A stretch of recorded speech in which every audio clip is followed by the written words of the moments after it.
Rambol sang mga pamatanon sa Barangay Soc Arevalo, nahuli kam. Mga imbolbado, ipatawag si Gyapon sa Barangay Apisar, nag-areglohan ay na. Yaring balita nga aton gintutukan. Makita sa sining nga video ang paglinupad sang inumol sa tunga sang pila ka mga kalalakihan. May pila nga nagkalatumba. Makitaan man nga may police personnel man nga tuyo magtambag sa ila. Ang kinagamo ang nagluntad sa cover gym sang Barangay Soc Arevalo, Iloilo City, pasado alas 11 Sabado sang gabi. Samtang nagahiwat sang Players Night ang sangguniang kabataan. Suno sa barangay, kalabanan sa mga imbolbado ang nag-edad 18 pasaka. Base sa pagpangusisa sa kapulisan, posible may hindi pag-intindihan ay sa tunga sang duwa ka grupo. Bangod kalabanan sa mga ini, ang hubog na.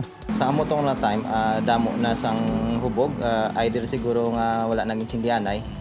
Because man siguro sa isa ka reason siguro ang hampang sa sport siguro nga by team base sa simple nga tulokay dito naga-cause sang rumble. Gilayon man nga nauntat ang kinagamo kag gindesisyonan nga hindi na pagpadayunon pa ang selebrasyon.